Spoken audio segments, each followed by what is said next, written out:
Hello बच्चों, आज की क्लास में हेलो बच्चों, today we are going to discuss our class 8 mathematics worksheet 4 and date is 29 September 2020 and topic of the worksheet is addition and subtraction of the rational numbers. We have learned about what is rational numbers and how can we represent them on number lines, and today we will learn about addition and subtraction of the rational numbers.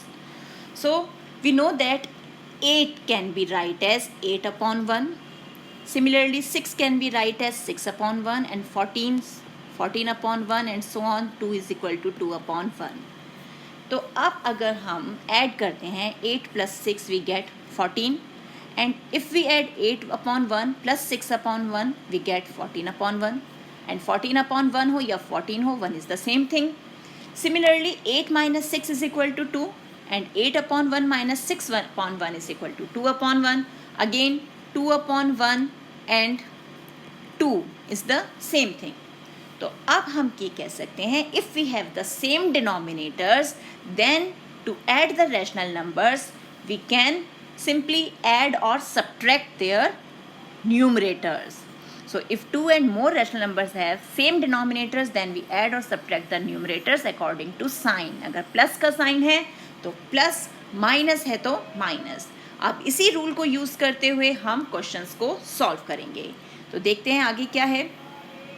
अब हमारे पास यहाँ दिया हुआ है example 1.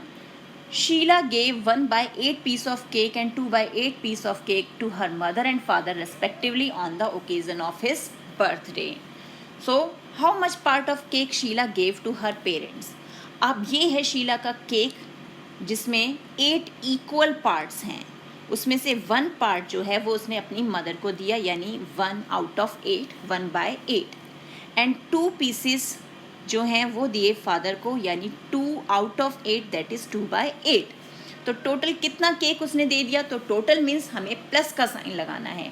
तो total कितने pieces गए, 1 piece यहाँ है और 2 पीसेस यहाँ हैं. तो 1 2 3 पीसेस उसने दे दिए.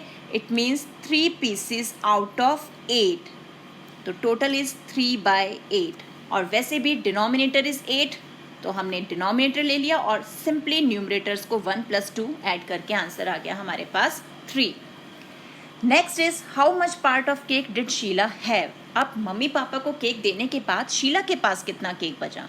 तो इनिशियली शीला के पास कितना केक था, इनिशियली शीला के पास था full complete cake that is 8/8. पूरे के पूरे 8 पीसेस जो थे वो शीला के पास थे. तो उसने कितने पीसेस दिए मम्मी पापा को, ओनली 3 पीसेस. तो अब 8 पीसेस में से 3 पीसेस जो हैं ये 1 2 3 पीसेस चले गए. तो शीला के पास कितने पीसेस बच गए, ओनली 5 पीसेस आर देयर. ये हमारे शीला के पास बच गए, यानी 8/8 माइनस 3/8 इज इक्वल टू 5/8, यानी 5 pieces out of 8. Next question is, Rita bought a chocolate of 10 pieces from which she gave 2 pieces to Shyam and 3 pieces to Meena. So how much part of chocolate did Shyam and Meena all together have now? Also shade the portion. अब word use हो रहा है all together. It means we have to add. So अब कितने pieces दिए शाम को, 2 pieces यानी 1 2 pieces and 3 pieces to Meena यानी 1 2 3. तो टोटल कितने पीसेस हो गए, 1 2 3 4 5. तो उसने 5 टोटल पीसेस जो हैं वो अपने फ्रेंड्स को दिए. तो अब हमें 5 पीसेस शेड करने हैं, यानी ये हो गए हमारे 5 पीसेस शेड. हमने 5 पीसेस को शेड कर दिया. तो 5 पीसेस आउट ऑफ 10. और वैसे भी 2/10 प्लस 3/10 क्या होगा, डिनोमिनेटर रहेगा सेम एंड न्यूमरेटर हमने ऐड कर दिए. 2 + 3 इज इक्वल टू 5. हो गया ये भी सॉल्व. नेक्स्ट है, how much part of chocolate did Rita left with, also shade the portion. अब देने के बाद रीता के पास कितना पार्ट बचा ये बताना है. तो अब रीता के पास टोटल पार्ट है 10/10, 10 आउट ऑफ 10 पहले कंप्लीट था. 5 पार्ट्स यहाँ पे हमने देखा, 5 पार्ट्स दिए हैं उसने. 5 पार्ट्स उसने रीता ने किसको दिए हैं, श्याम और मीना को. तो ये 5 पार्ट्स हमने माइनस करने हैं. तो रीता के पास कितना पोर्शन बच जाएगा? ऊपर के 5 पार्ट्स चले गए तो रीता के पास बच गया है ये नीचे के 5 पार्ट्स, यानी 10/10 माइनस 5/10 इज 5/10, यानी 10 में से 5 parts are remaining with Rita. तो अब ये हो गया हमारा denominator 10 as it is same आ गया, और 10 माइनस 5 इज इक्वल टू 5, तो 5/10 इज द आंसर। अब देखिए नेक्स्ट क्या है। नेक्स्ट है क्वेश्चंस जो हमें सॉल्व करने हैं। Let's solve the questions below. ये हमें एक ट्राइंगल दिया हुआ है which is divided equally in how many parts? कितने पार्ट्स दिख रहे हैं हमें यहाँ पर? 1 2 3 4, 4 पार्ट्स हैं, और 4 पार्ट्स में से 2 पार्ट्स शेडेड हैं, यानी 2 आउट ऑफ 4।